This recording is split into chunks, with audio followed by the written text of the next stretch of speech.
Bueno, Fernando, una vez llegan a Tierra del Fuego, que empieza esta expedición, ¿qué glaciares logran visitar y sobre todo qué encuentran ustedes?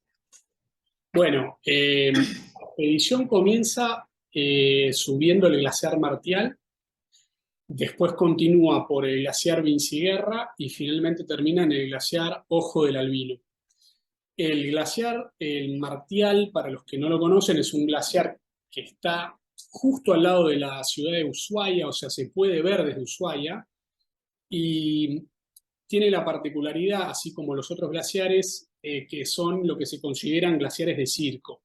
Es decir, que son glaciares muy pequeños que se forman agarrados contra la montaña, se forman por lo general en huecos, digamos, en pequeños valles que hay entre la cordillera, y que son los glaciares que más expuestos están al cambio climático, porque no son como para el que ha ido, por ejemplo, al Perito Moreno o, por ejemplo, a, no sé, a los grandes glaciares que tenemos en Santa Cruz, que son glaciares muy sólidos, muy grandes, que también están amenazados, pero no como estos pequeños glaciares que son los que más golpeados están, sobre todo porque son de baja altura y por su cercanía a la costa.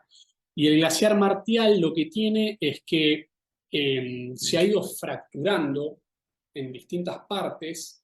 Lo que antes solía ser una única capa de hielo, hoy está fracturado en tres partes, que uno lo puede ver claramente, de hecho en el documental se ve, y, y ya la última vez ya se fracturó en cuatro partes. Ahora en la última parte quedó como un planchón de hielo muerto, que no tiene movimiento y que se estima que la totalidad del glaciar va a desaparecer de acá a 40, 50 años, con lo cual es realmente una tragedia pensar que, por ejemplo, nuestros hijos tal vez nunca más vean glaciares en la región sur de Tierra del Fuego. Entonces, de ahí parte también el propósito de este documental, ¿no? El poder dejar registrados estos lugares tan maravillosos, digamos, estos fenómenos geológicos tan maravillosos que en nuestra época los pudimos ver, pero no sabemos si vamos a ser la última generación en verlos.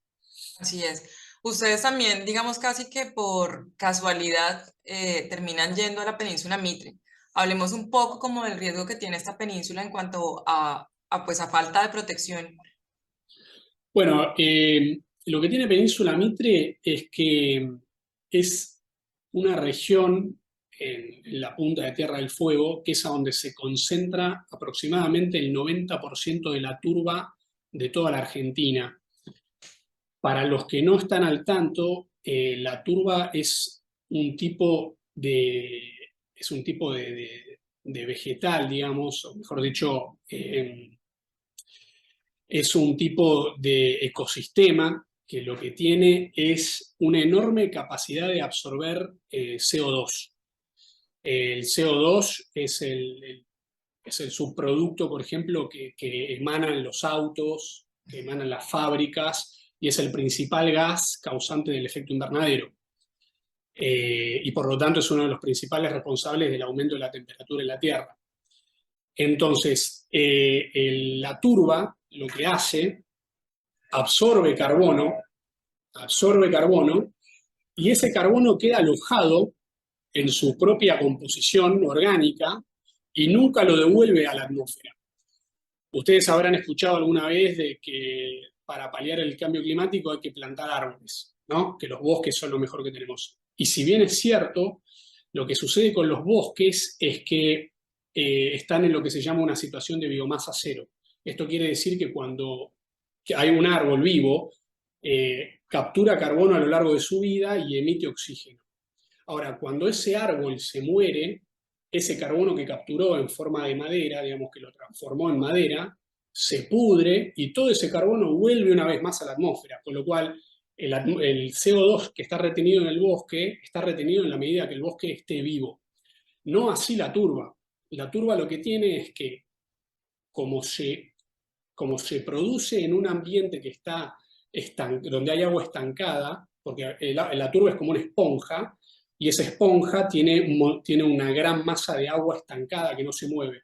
Entonces, como el agua no se mueve, no hay oxígeno, y cuando no hay oxígeno, no se produce la descomposición. Entonces, tenés hasta 15 metros de turba, que tiene 15.000 años de antigüedad, que eso básicamente es carbono que ha sido sustraído de la atmósfera y que si no fuese por esa turba, estaría hoy en la atmósfera. Entonces, ¿a qué voy con todo esto? Península Mitre es 90% turba, toda turba que es a su vez carbono, que para que te des una idea, solo la turba captura 3 veces más CO2 que todos los bosques del mundo combinados. Y se estima que hay solo 3% de la superficie de la Tierra es turba. Ese Wow. 3% de turba captura 3 veces más carbono que todos los bosques del mundo. Entonces, es una locura la capacidad de absorción que tiene y lo agradecidos que tenemos que estar para con este servicio ecosistémico. Y de acá viene la necesidad de proteger un territorio como Península Mitre, que hoy por hoy no tiene ningún estatus de protección administrativo, no es un parque nacional, no es un parque provincial, es simplemente un territorio fiscal que está ahí medio a la buena de Dios, medio a la marchanta, este, y para el cual, digamos, hay muchas personas, muchas ONG, muchos científicos, que ya hace muchos años que vienen, digamos, alzando la voz y vienen organizándose y tratando de que se convierta en un parque provincial a la península Mitre. De hecho, han presentado proyectos legislativos ya hace muchos años y siempre quedan cajoneados, como decimos, no sabemos bien por qué.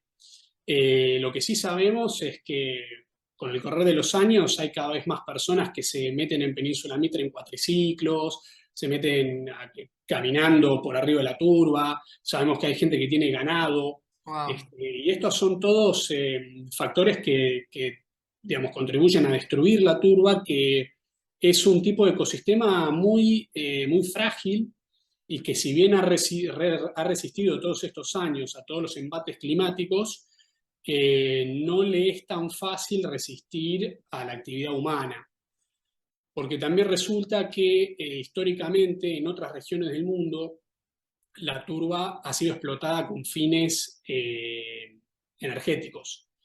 La turba, digamos, es un muy buen material para hacer fuego y en épocas del medioevo se usaba para quemar, así es como en Noruega, en Suecia, que tenía mucha turba, la destruyeron toda, hoy no tienen más turba, y eso es algo que sería una lástima que nos pase a nosotros.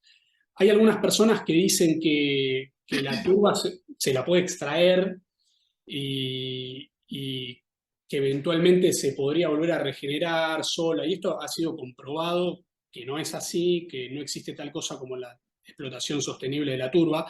De hecho, en el documental lo dice el hidrólogo doctor Iturraspe, y hemos visto en Tierra del Fuego lo que ha pasado con los lugares donde hay turba, hay explotaciones de turba, y una vez que sacan el fagnum, que es la capa de arriba de la turba, ya no se la puede volver no se puede volver a recomponer, se corta el proceso por el cual la turba se genera sola una arriba de la otra, y sería una lástima que esto pase con Península Mitre. Entonces hay un montón de gente que está haciendo un esfuerzo enorme para que se le dé un estatus de protección.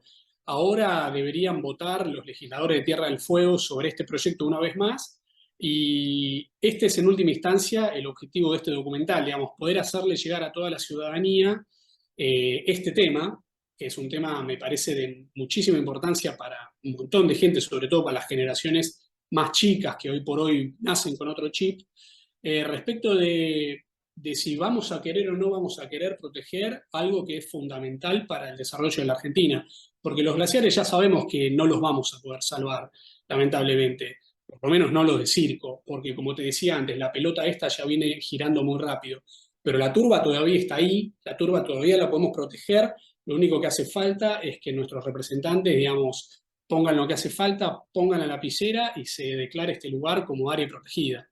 No, y con lo que tú comentabas, ¿no? Son años y años para que se genere un proceso biológico que es irreemplazable. Exactamente.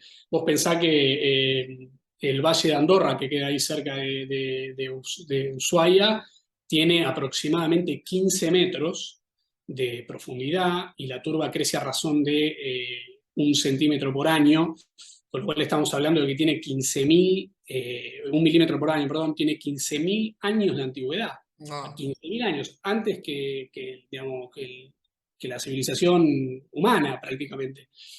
Entonces, o que la agricultura al menos. Pero entonces estamos hablando de un proceso que para que se vuelva a generar, primero tendría que venir una nueva glaciación, porque la turba es un subproducto del retiro de los glaciares. Por lo cual no es algo tan fácil de decir, bueno, rompémoslo y después vemos qué pasa. Es algo que si nosotros lo perdemos, no lo vamos a recuperar nunca más. Así es.